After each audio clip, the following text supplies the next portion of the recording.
Yeah.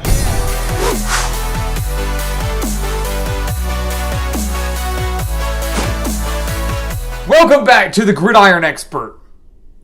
It is Conference Championship Week, which means there will be 20 teams across the country fighting for that title of Conference Champion. But some of the nation's top teams will be fighting for something just a little bit more. Not only will they be fighting for a conference championship, but they will be fighting for a spot in the college football playoff. So guys, today we are here to break down the 5 biggest conference championship games of this weekend and what it could mean for the college football playoff race. What it could mean when the committee selects those 4 teams the very next day on Selection Sunday. When we find out who's in and which 4 teams will be fighting for a spot in the national championship. So again, guys, welcome back to the Gridiron Expert here with our conference championship predictions. We have 5 games up here right now. The other 5 conference championships that we are not talking about, our predictions for those will be found in the description below. So you can go take a look at those, and while you're there, take a look at everything else we have in the description below, such as our expert picks over on thegridironexpert.com, where we are hitting over 66% of our bets over the last 5 weeks.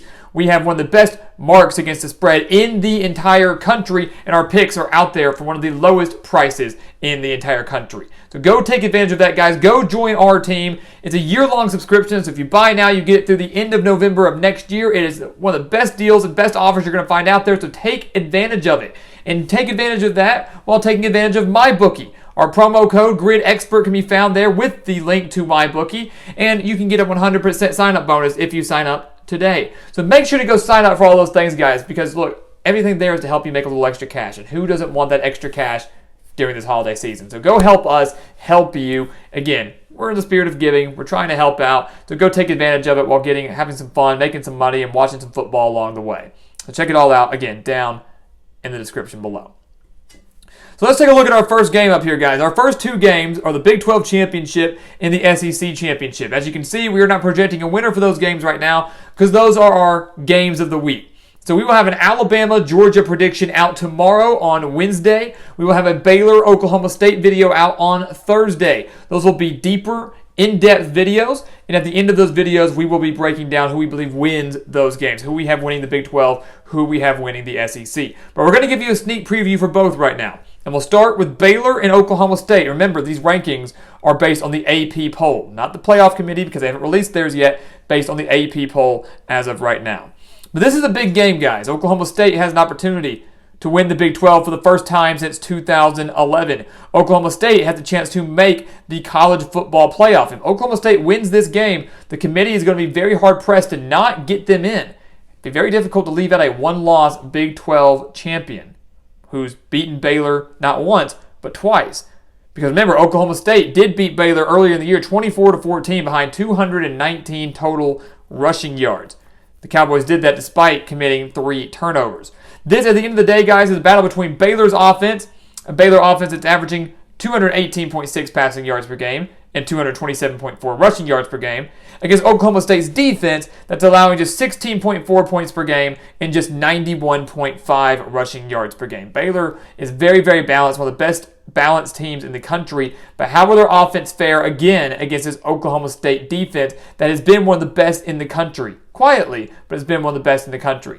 Factor in the health of Gary Bohannon, the Baylor quarterback who did not play in the season finale against Texas Tech. While we do believe he will be fully healthy and ready to go for the game against Oklahoma State, if he does not play, it's a major blow to Baylor's chances to win the Big 12. So watch his health as we go through this week. We will be doing the same. He's going to be an X factor for Baylor. If he plays, the Bears have a very good chance. If he does not, I'm not saying that Baylor is incapable of winning, but it would be a major blow going up against a defense like this. So we are going to have deeper analysis for this game on Thursday, but major playoff implications for both because Baylor, even though they have 2 losses, I would not rule them out of the college football playoff just yet. They're going to need a lot of help in front of them, but it is possible. There is a path.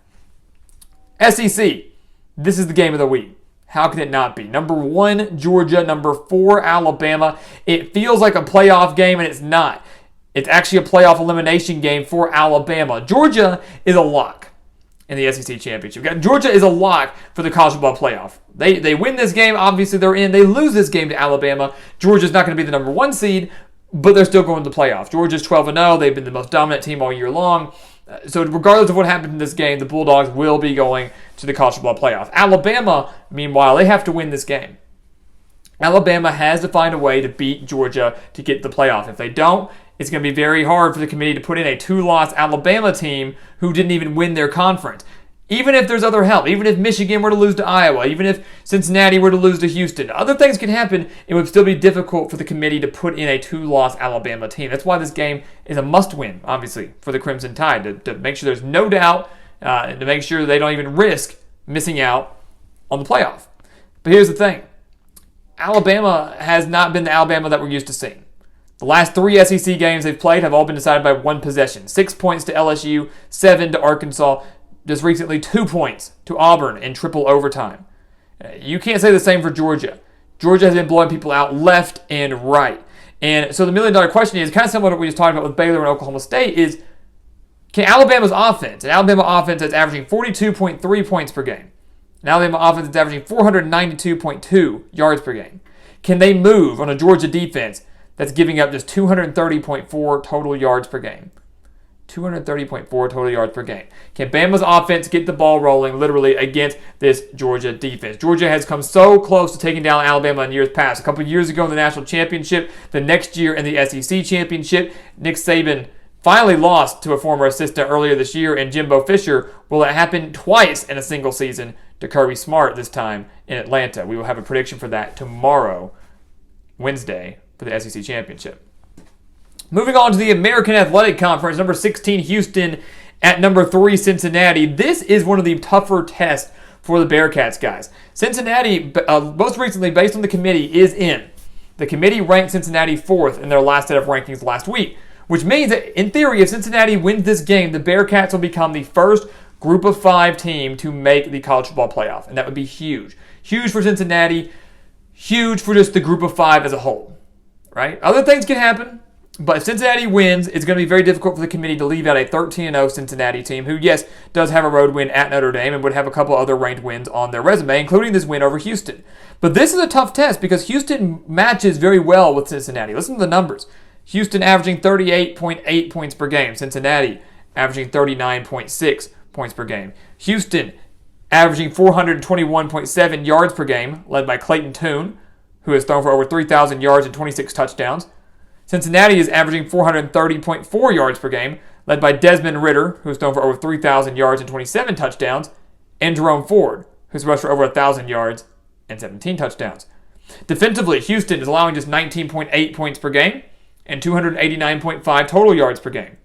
Cincinnati is only allowing 15.8 points per game and just 303.3 yards per game.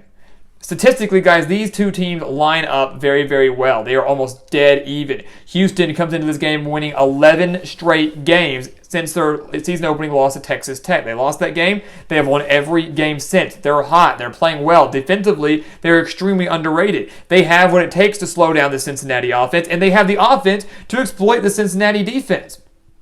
But at the end of the day, guys, you have to look at this and say Cincinnati has a chance to make big history, college football history. Cincinnati has gotten a little bit better over these last few weeks. People were criticizing them after the narrow wins against, a team like Navy or Tulsa. They looked better against South Florida. They looked better against SMU. They looked better against ECU. And now they have a chance at home, not a neutral site, at home on their home turf, to win the conference and to more than likely book themselves a spot in the college football playoff. I don't see any way that Luke Fickell lets this game slip through their fingers. I don't see any way that Cincinnati allows themselves to lose this game. Not with everything at stake, not with the home crowd on their side. Houston's going to throw everything they have at Cincinnati, and it's going to be close. I really do believe that, but the Bearcats are going to win this game. And they're going to await their fate on Sunday, where people will rejoice if Cincinnati gets put in, or they will riot if the committee snubs a Group of 5 team once again. We move down to the Big Ten. Number 2, Michigan. Number 15, Iowa. Michigan, very, very high, very excited after that Ohio State win. The Wolverines making their first ever appearance in a Big Ten championship game, have not won the Big Ten since 2004. Iowa snuck into this championship game. They had to beat Nebraska barely, had to come back down 21-9 in the fourth quarter, win that game, and then they needed Wisconsin to lose to Minnesota, and they did. So Iowa needed some help They got it. Can they take advantage of their opportunity to win the Big Ten? Iowa, of course, will not go to the college football playoff. We know that. But Michigan, if they win, they will. When you look at these numbers here, guys, this is a battle between two great defenses. Michigan allowing just 17.2 points per game. Iowa allowing just 17.3 points per game. Michigan allowing just 319.4 yards per game. Iowa allowing just 315.8 yards per game. So again, kind of like Cincinnati and Houston, these two teams are very, very similar when it comes to the numbers here defensively. The difference maker in this game is going to be the offense. And obviously it will be. Two great defenses, which offense will move the ball better, right? That's going to be Michigan. That's absolutely going to be Michigan.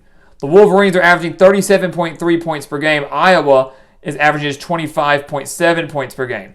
Michigan is averaging 451.2 yards per game, including over 220 on the ground. Iowa is averaging just 299.1 total yards per game, including under 180 through the air. So Iowa's offense has been a struggle all year long. We've known that. That was a major reason for their downfall earlier this year in the loss to Purdue and the loss to Wisconsin. We knew that. And so now we expect that to kind of come full circle again, this Big Ten championship. Defensively, it's great. They're awesome. But they're not going to have a match for Michigan and their very balanced attack. Because they're going to try to beat you on the ground, play their style of ball. But guess what? If you slow them down, Cade McNamara has shown us he can win through the air. He can deliver and make the plays when he needs it. There is a difference of about 150 yards when it comes to the average number of yards on offense between these two teams. That's a huge discrepancy. Michigan owns a huge edge offensively. They have more to play for. A win gets into the college football playoff, and they're going to get it. The Wolverines and Jim Harbaugh will be in the Final Four come Sunday. And then finally, the ACC Championship. This game has no playoff implications, but dang it, if you like offense, if you just want to watch a fun game, this is the one for you. Number 17, Pittsburgh. Number 18, Wake Forest in the ACC title. Again, no one saw this being the ACC Championship. You know, Pittsburgh coming out of the Coastal isn't the huge surprise, but it is when you consider North Carolina had high expectations, Miami had high expectations. But Wake Forest coming out of the Atlantic is a major shock. No one saw Wake Forest coming out of there. Clemson is not in the ACC title. Let that sink in for a little bit. But this is going to be a great quarterback battle, guys. Great quarterback battle. Kenny Pickett of Pittsburgh has thrown for over 4,000 yards and 40 touchdowns this year. Sam Hartman for Wake Forest has thrown for over 3,700 yards, 34 touchdowns this year. Pittsburgh, 42.8 points per game, 514.3 yards per game. Wake Forest, 42.9 points per game, 483.6 total yards per game. These offenses are going to trade shot for shot, play for play, big play. Scouts are going to be all over this game, right?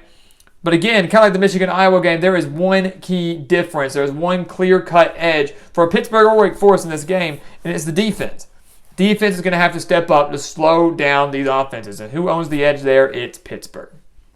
The Panthers own the major defensive edge here. The Panthers are allowing just 23.3 points per game, just 92 rushing yards per game. Wake Forest is averaging 168.1 rushing yards per game. So if the Panthers slow that down and make Wake Forest one-dimensional, make them try to win the game solely through the air under Sam Hartman, it's going to help the Pittsburgh. It's going to make the Panthers' life on defense a lot easier. Wake Forest defensively, they're allowing nearly 30 points per game and are allowing 217.6 passing yards per game and 209.5 rushing yards per game. The Panthers are averaging 157.6 rushing yards per game on offense. So Pittsburgh should be able to have their way through the air with Kenny Pickett, who has just been picking apart defenses left and right, doesn't matter who you are. But Pittsburgh should also be able to have a little balance on the ground as well. Wake Forest can't stop the run to save their life. And Pittsburgh should be able to take advantage of that. So again, Wake Forest, I might even venture to say, owns the offensive edge going into this game. But it's very, very close. They might own the offensive edge, but Pittsburgh can match them step for step. I don't believe Wake Forest can match Pittsburgh step for step defensively, and ultimately that is the difference maker. Give us the Panthers to win their first ever ACC title. Again, this is going to be a fun one. Pittsburgh searching for their first ACC title. Wake Forest hasn't been to the ACC championship since 2006. So a historic game for both programs. Should be a lot of fun, should be high scoring, but I like Pat Narduzzi and the Panthers to get the job done and win the ACC. So there you have it, guys. We have a huge slate of games on Saturday. Really, conference championships start on Friday, but the majority are on Saturday. And of course, the other 5 conference championships that aren't up here, you can find our projected winners for those down in the description below. So make sure you go take a look at that along with everything else that we have to offer. But guys, this will set the tone. This is the last chance for teams to make their case for the college football playoff. we will get clarity. And really, in theory, by the end of Saturday night, we should have a pretty good idea of who is going to be chosen by the committee. We might not know the seed. We might have one spot, the fourth spot, maybe up for grabs. Who's going to get it? But we're going to see a lot of clarity. We're going to get a lot of clarity on this college football playoff race. We've been debating this and hyping this up since the season started. Every year, it's the question, who's in? We're going to find out by the end of Saturday night. One of the biggest weekends of college football is finally here, and you don't need to miss any of it. So, guys, as always, thank you so much for watching us here at the Gridiron Expert on YouTube, guys. Make sure to continue to like, comment, subscribe, share our videos. And like we just mentioned, check out everything down in the description below. Our other 5 projections for the other 5 conference championship games, our expert picks, MyBookie, BetNow, PrizePicks, everything down in the description, guys, is there for you. It not only helps us, but it helps you big time as well. So take advantage of it. It's there for the taking. All you got to do is just go sign up, and you can do that with just the click of a button down the description. So quick, simple, and easy. So just take advantage of it. I promise you, it's going to be a decision that you do not regret, and a decision that we're going to hope you don't regret, and we're going to be thrilled that if you take advantage of it, because you're going to be joining our team. And who doesn't want to join the Gridiron Expert team? So, guys, again, thank you all so much for your support. Thank you so much for watching, and we will see you next time right here on the Gridiron Expert.